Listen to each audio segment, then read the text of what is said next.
रात्रीचे 10 वाजले होते. मुंबईत राहणाऱ्या मनीषाताईंनी त्यांच्या 13 वर्षांच्या मुलाच्या बंद खोलीचा दरवाजा हळूच ठोठावला. रोहन, जेवण झालं का रे?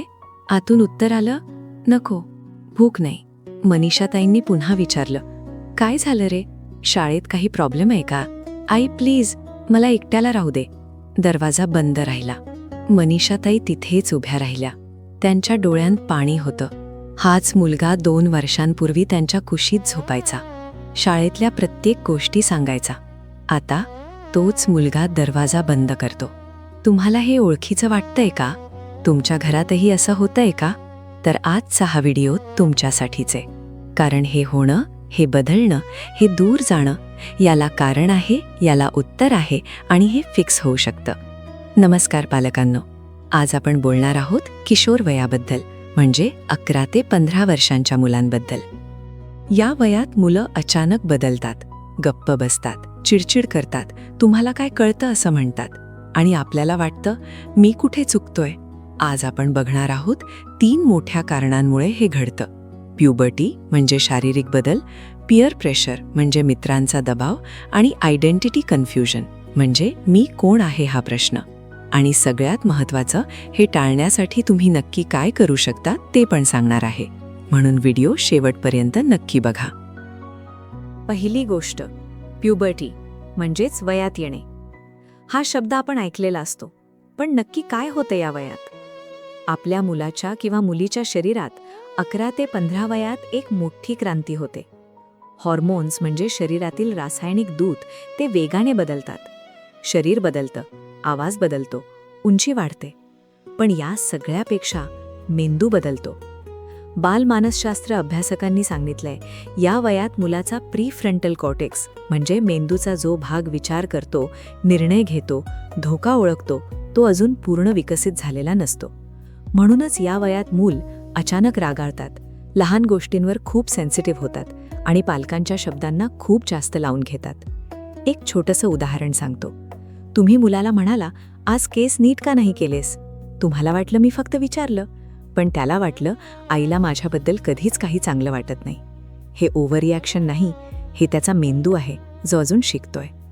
या वयात आणखी एक बदल होतो, झोपेचं सायकल बदलतं. रात्री उशिरा झोप येते, सकाळी उठणं कठीण होतं. त्यात मोबाईल, यूट्यूब, इंस्टाग्राम हे सगळं मेंदूला आणखी जागृत ठेवतं. झोप कमी झाली की चिडचिड वाढते, लक्ष केंद्रित होत नाही आणि पालकांशी बोलण्याची इच्छाच होत नाही. म्हणजे तुमचं मूल तुम्हाला टाळत नाही, ते थकलेलं असतं, गोंधळलेलं असतं. आता दुसरा मुद्दा, पियर प्रेशर म्हणजे मित्र काय करतात, मित्रांना काय वाटेल यावर मूल जगायला लागतं. आपल्या भारतीय शाळांमध्ये खास करून 7वी-8वी पासून एक इनव्हिजिबल रूल बुक म्हणजेच काही अदृश्य नियम असतात. कोणते शूज घालायचे, कोणती ड्रेस स्टाईल घालायची, कोणाशी बोलायचं, कोणती सॉंग्स ऐकायची, कोणता मुलगा कूल आहे. या रूलबुकमध्ये जर तुम्ही फिट झाला नाहीत तर तुम्हाला ग्रुप बाहेर टाकलं जातं. आणि या वयात ग्रुप बाहेर जाणं हे मुलाला अपमानासारखं वाटतं. हे अतिशयोक्ती नाही, ब्रेन सायन्स हेच सांगते. म्हणूनच मूल आईबाबांना सांगत नाही, कारण त्याला भीती असते आईबाबा शाळेत येतील, उगाच सीन होईल, आणखी लाजिरवाना प्रसंग होईल. आपल्याकडे एक गोष्ट खूप जास्त होते, कंपॅरिझन, तुलना.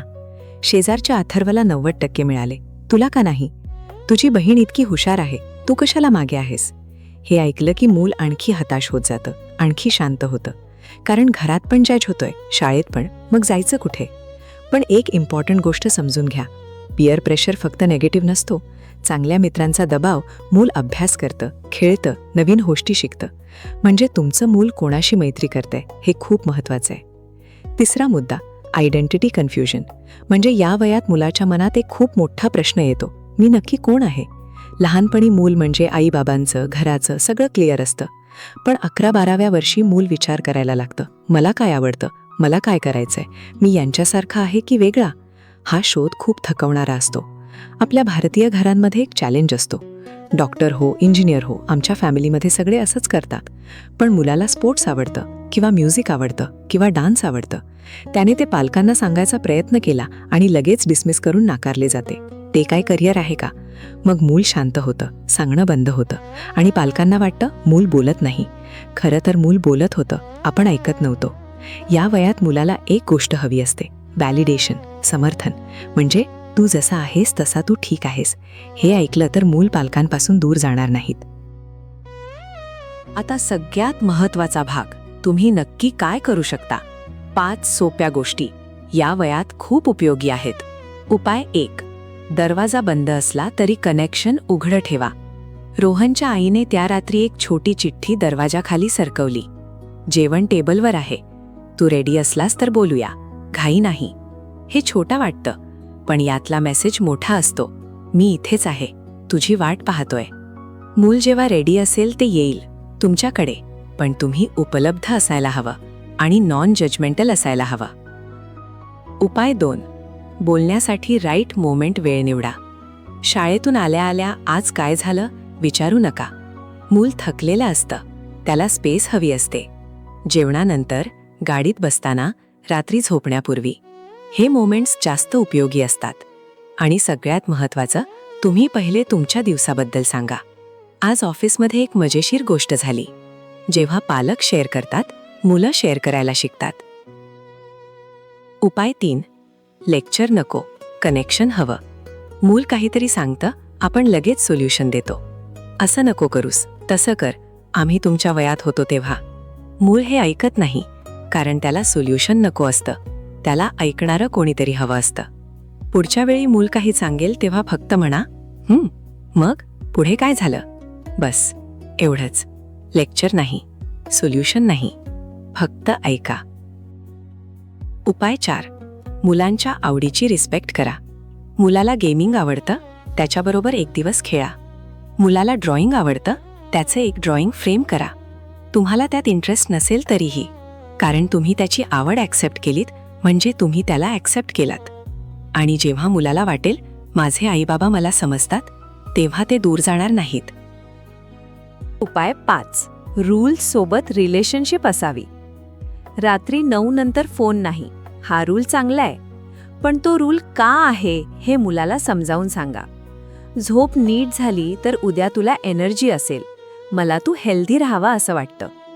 रूल्स लादलेले असतात, रिलेशनशिप्स सामायिक असतात. रूल्स पाळले जातात भीतीने, पण रिलेशनशिप्स जपल्या जातात प्रेमाने.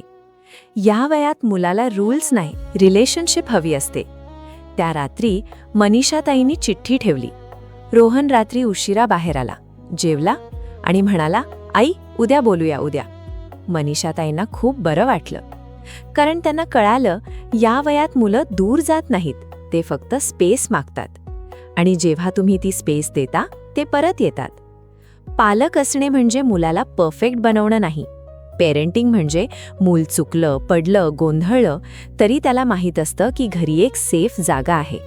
तुम्ही इथे आहात, हा व्हिडिओ अजूनही शेवटपर्यंत बघत आहात, यातच तुमचं उत्तर आहे.